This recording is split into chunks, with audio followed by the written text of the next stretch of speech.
Separate from my regular opening statement, I need to talk about a serious threat to this committee's oversight authority and do it just briefly. The need for Congress to have access to information in the executive branch is inherent in the Constitution. The Supreme Court has said so clearly and repeatedly. Executive branch agencies cannot limit our legislative power of inquiry merely by entering into non-disclosure agreements with one another. But that's exactly what the FBI has tried to do. Yesterday, I sent a pair of letters to the Office of Special Counsel and the FBI about the most recent example. Non-disclosure agreements are essentially gag orders, plain and simple.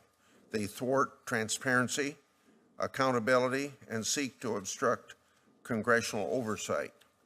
The Office of Special Counsel, OSC for short, is a permanent independent watchdog agency, not a temporary prosecutor appointed by the Justice Department like Mr. Mueller.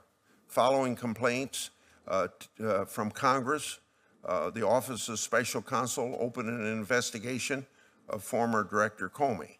By law, one of the Office of Special Counsel's jobs is to enforce the Hatch Act. The Hatch Act makes it illegal for government officials to engage in political activity.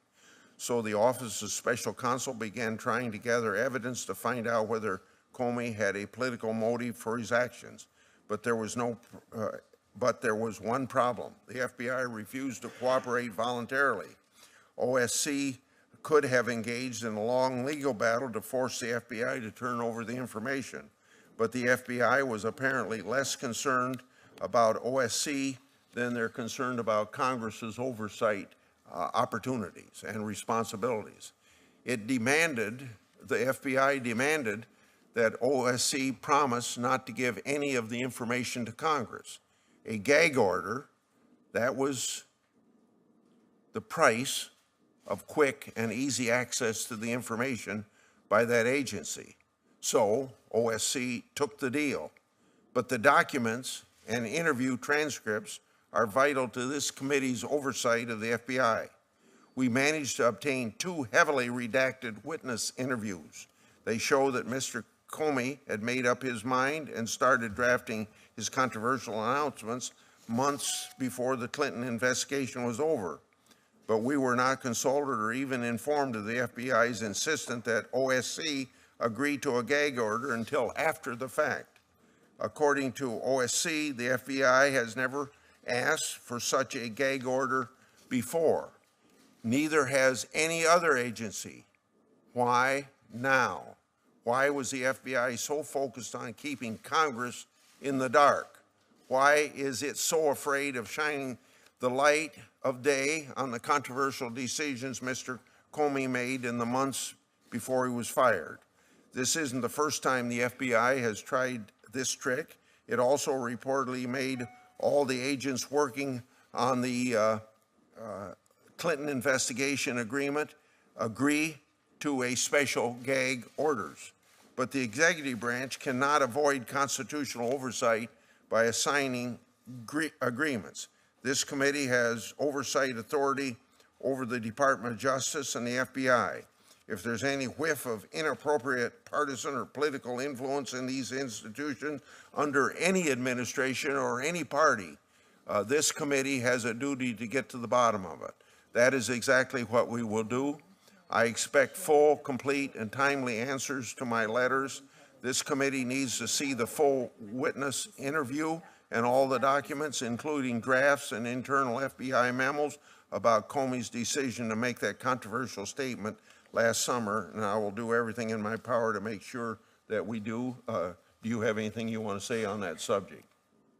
Because you can have whatever time you want. Well, thank you very much, Mr. Chairman, and I'm in agreement with the general thrust of your statement. I have found that it should also apply with the sharing of intelligence with this committee, and I have sent a letter to Senator Burr. As a member of the Intelligence Committee, I have been privy to certain pieces of intelligence, as would Senator Cornyn be privy to that. it seemed to me that when I saw it, it was relevant to this committee's oversight, and yet this committee cannot receive it. So I have sent a letter which documents our rules, and hopefully the Intelligence Committee will be responsive, and that matters that involve our oversight, which, as we've discussed in the investigation, there's clear oversight of the Justice Department, and therefore matters of obstruction of justice are within the jurisdiction of this committee.